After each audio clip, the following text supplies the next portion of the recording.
Right. Hello and welcome to another episode of Who Knew in the Moment. Today, I'm honored to have Shawn Nelson with me.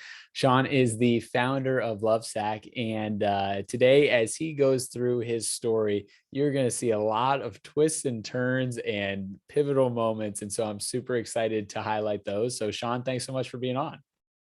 Thanks for having me. Good to be with you.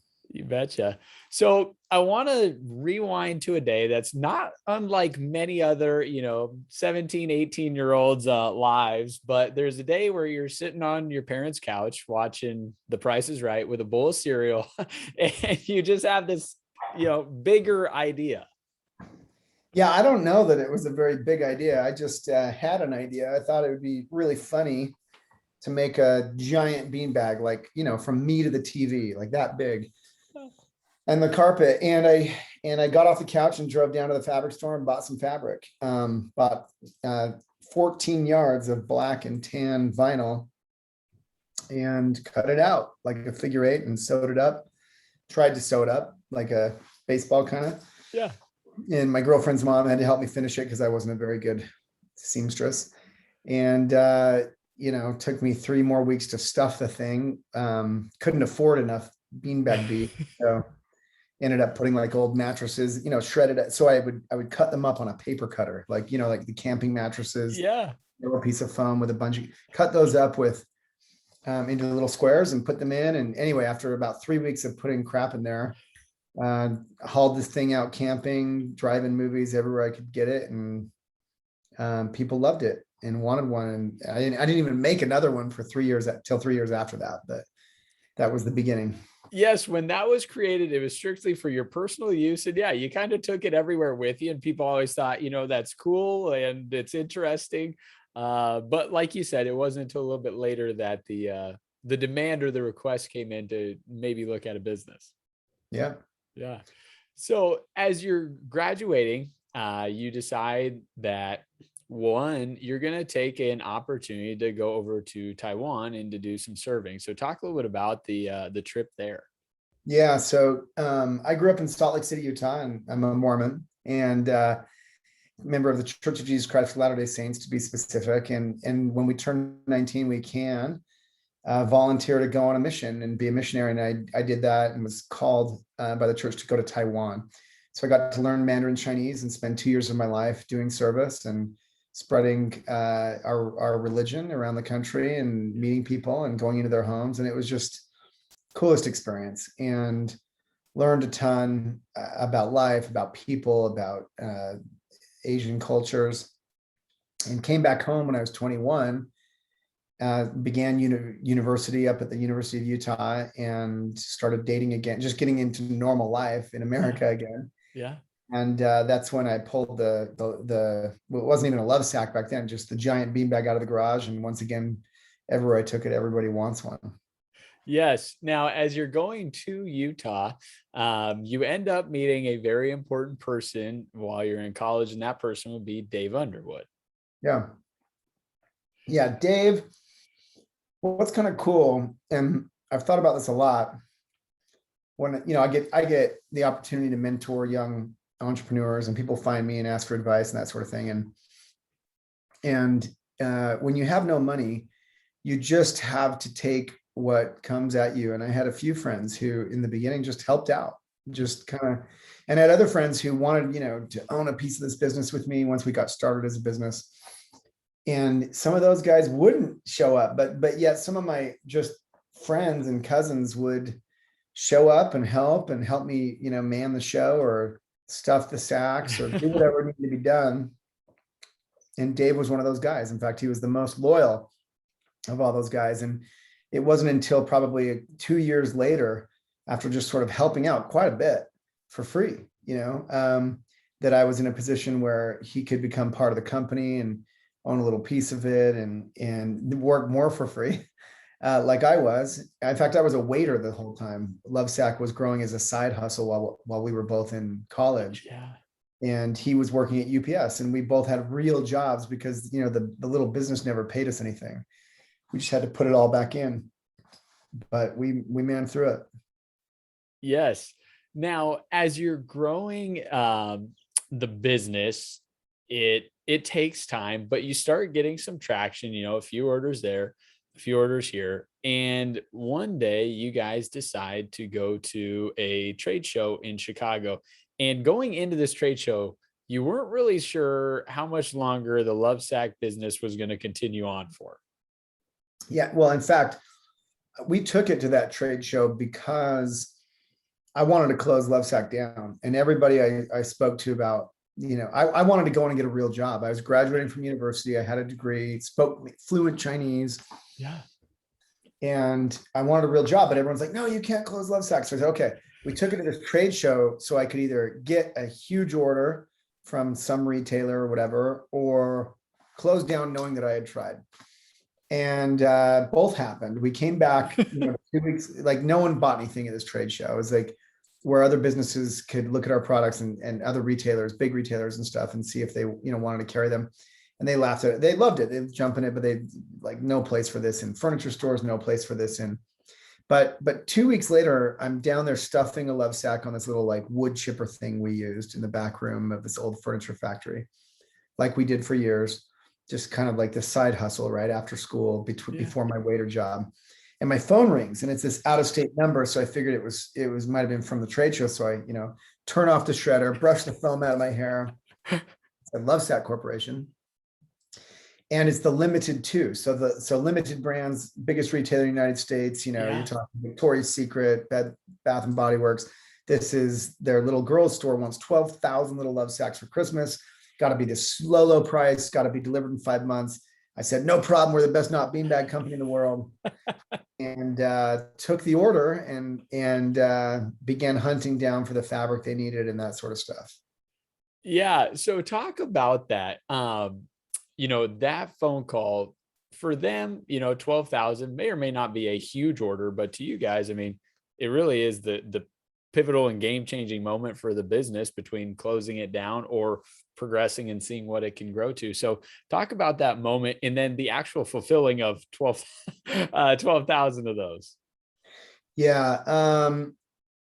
So we took this order and it had to be in the specific fabric, and I had to find that. So I flew to the biggest fabric show in the country in North Carolina, just kind of credit carded a flight out there and wandered to this fabric show as if I knew what I was doing. And anyway, found it.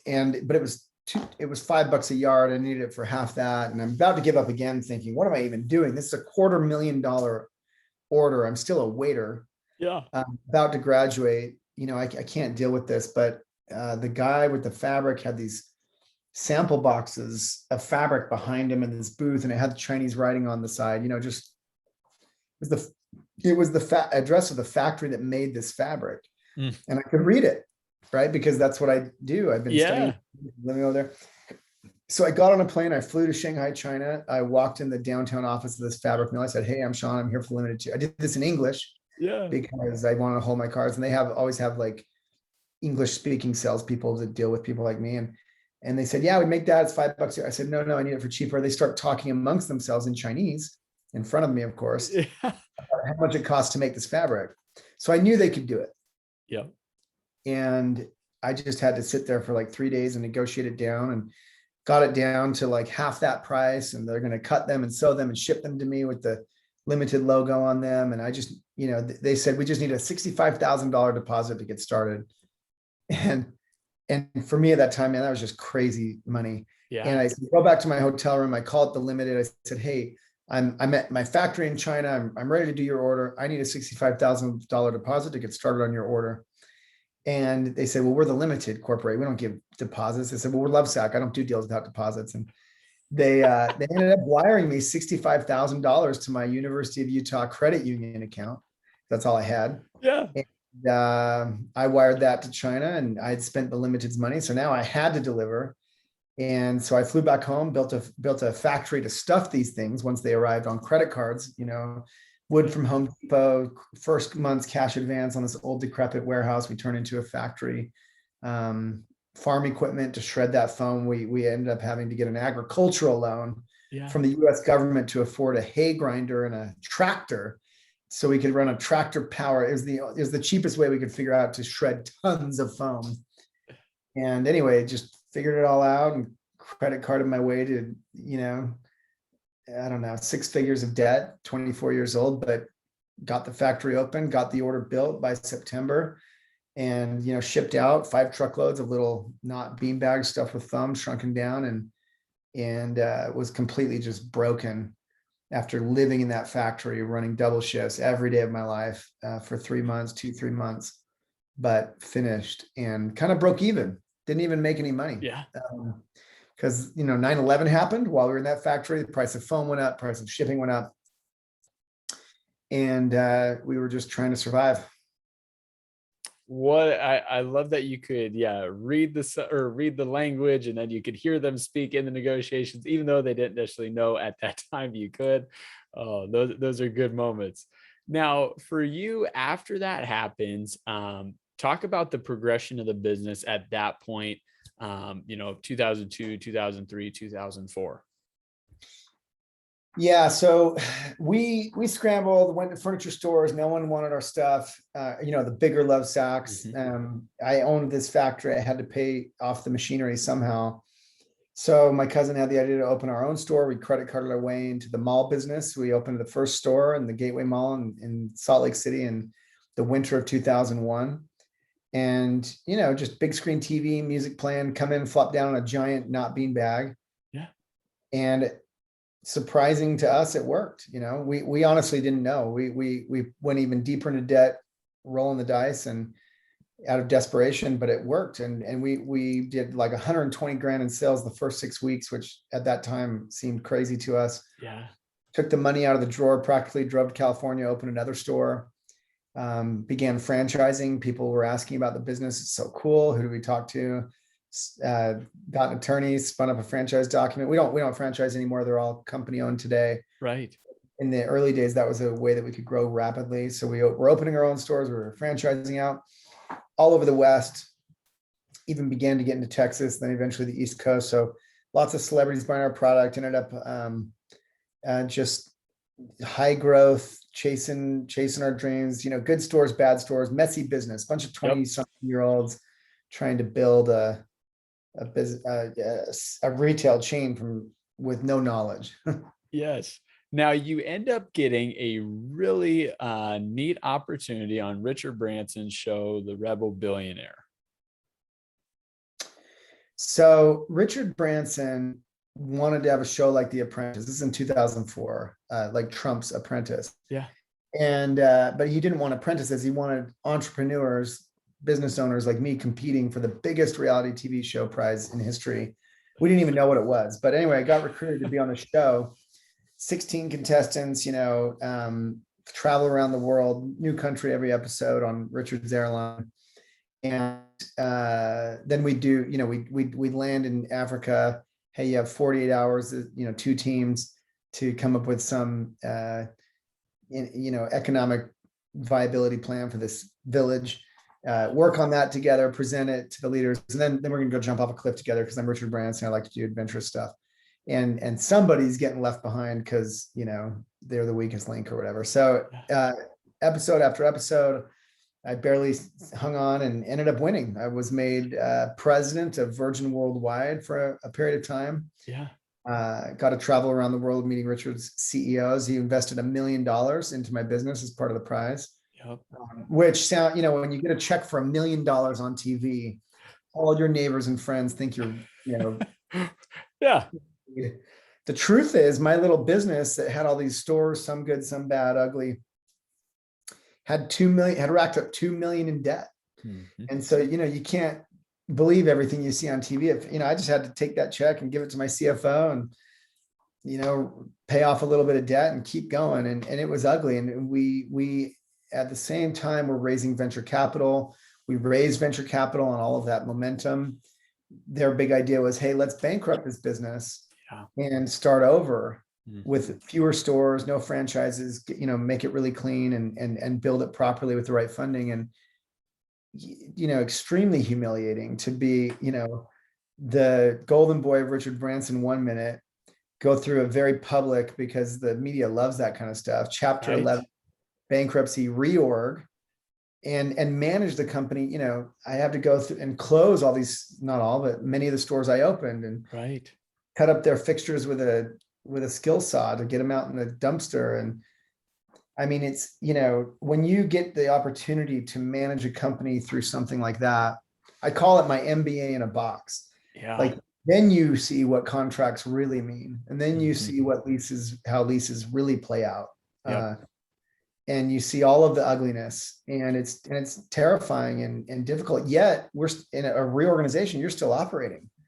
And so I've got all these Right. employees, you know, the ones we're keeping in the that need to be motivated and paid and bonused. And, you know, even as I'm arguing with the courts about what we owe to who, and getting accused of all, and so like it's those, I mean, you know, I would never do it again.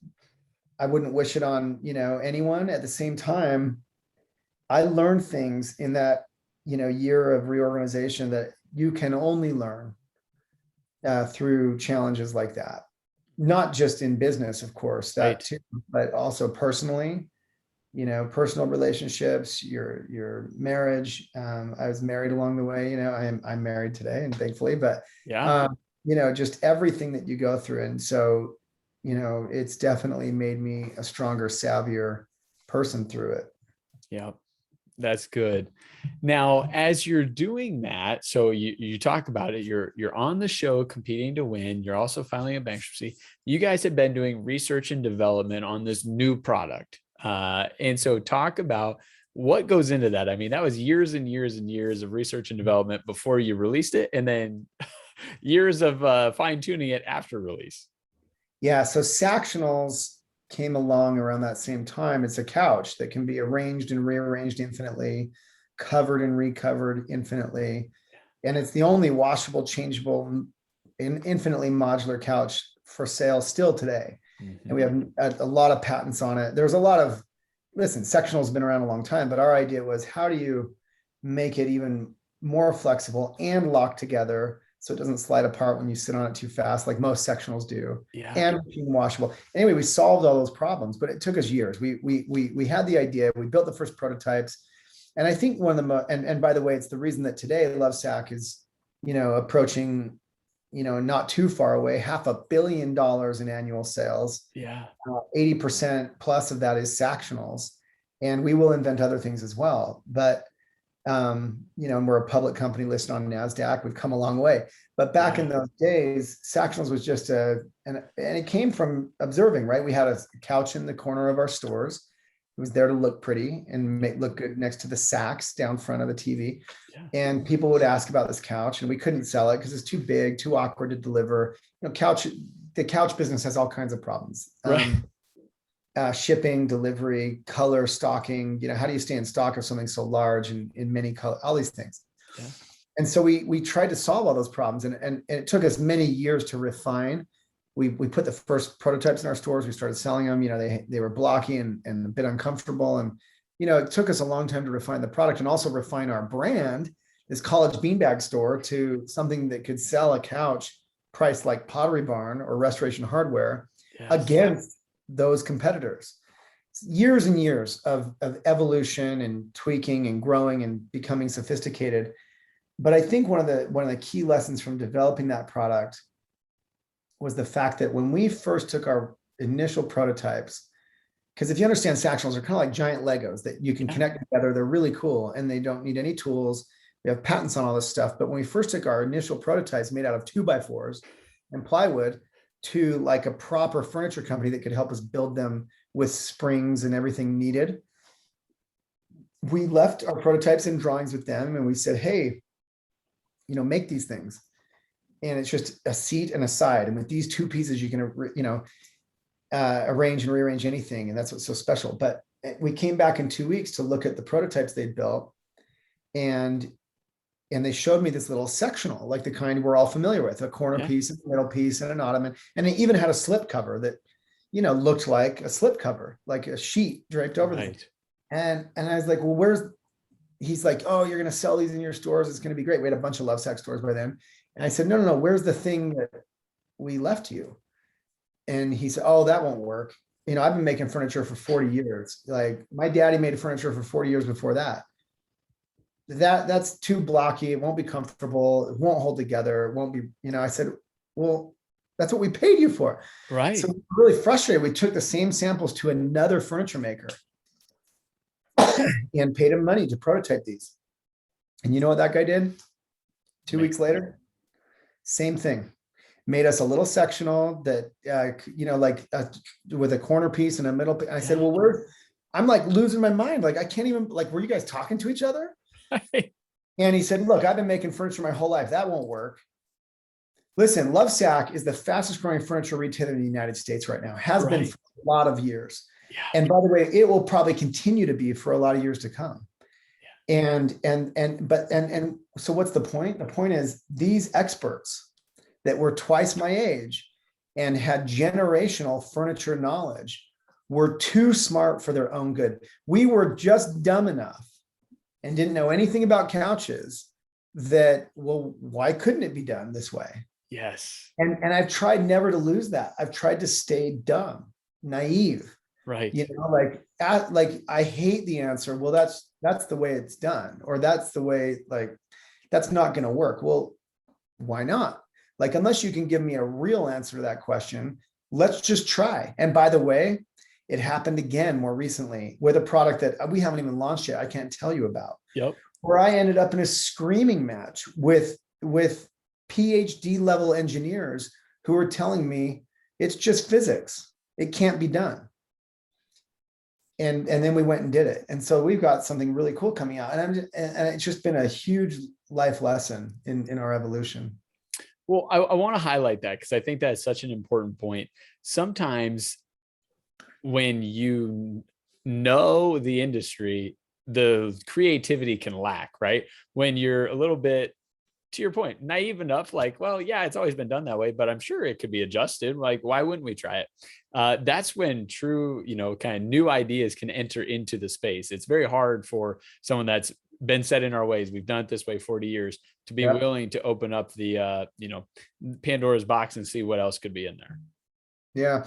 Disruption is, such a buzzword these days, like, oh, disruptive this, disruptive that. And it's overused, but at the same time, there are plenty of organizations, companies, ideas disrupting the way things have been done. Yep. And if you look at most of those, it's happening by people who were not of that industry necessarily. It's happening by younger people often who are just dumb enough to say, why not? Yeah. And so it's very tricky. And by the way, like, if you look at my team of executives, they're awesome. They have deep experience in their realms, and they're frankly, smarter than me in every one of their capacities. I don't think that it's to discount experience. I seek experience as we hire for key roles, but both have value. Yes. And that's the part we missed when we were in our 20s, just rolling out retail stores like a bunch of idiots. There are people who know how to do that really well. And instead, so this is why, by the way, being an entrepreneur is so hard, is because you have to be brash enough to believe you can't do anything. You can run harder, go longer, just like we did in the tractor days, and invent a couch that no one's ever seen before, because that's your brashness. You have to be humble enough to seek out experts in the right places. The experts who were telling me it couldn't be done were the wrong experts. They were actually the right experts to make my prototypes. They just wouldn't do it. Yes. And eventually I had to find other ones who would. So there's a place for expertise and there's a place for naivety.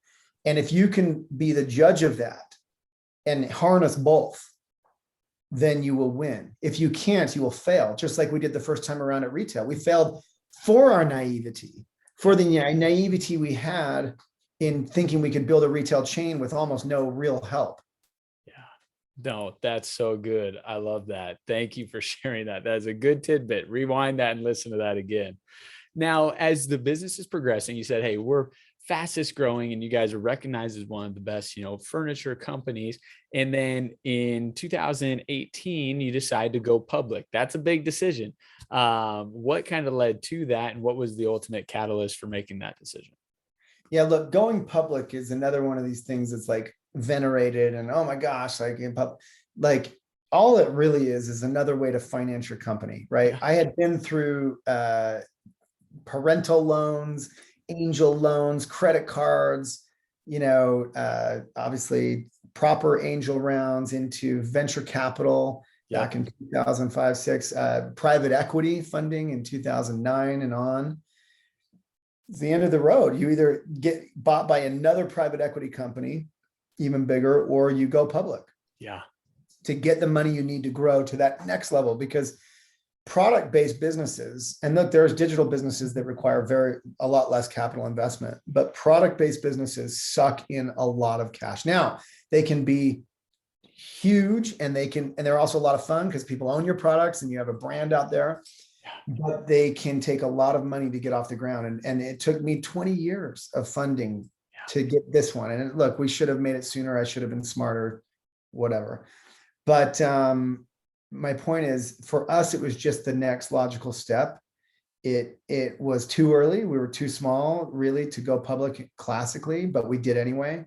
And thankfully, we've had a very good run and we've grown into that. It's not something to be aspired to. I think what you want to aspire to is just building a great organization. If you have a great organization, Yep. it will be valuable to someone. You'll be able to grow it, make money, sell it someday in any form. Going public is just selling your company. I'm selling it to 1,000 people instead of to one person. Yes. And by the way, it's a great outcome for certain situations as well, because now I don't have a private equity boss. Yep. I'm the CEO and I have 1,000 bosses, but it's not, so it's just another step, and it's been a good one. And it's also brought Lovesac a lot of attention as well. So it's been fun. Love it. Well, Shawn, I appreciate your story and just sharing all the, pivotal moments, right? I mean, you think back to the first one you created for pure enjoyment, then people just seeing it as you're utilizing it. Then once again, the trip to Taiwan, which allowed you to learn different languages, which allowed you to be kind of a ninja in negotiating when maybe they didn't know it. And then obviously everything that's transpired since. I know you have big news coming out this fall. Once again, can't share that yet. However, I'm going to reach back out to you in maybe a month or two once that news is released, and maybe we can chat again for a little bit, talk about that, and get a little bit more publicity around it. Love to. Thanks. Awesome. Well, thanks so much again for being on today, Shawn. Thanks for having me.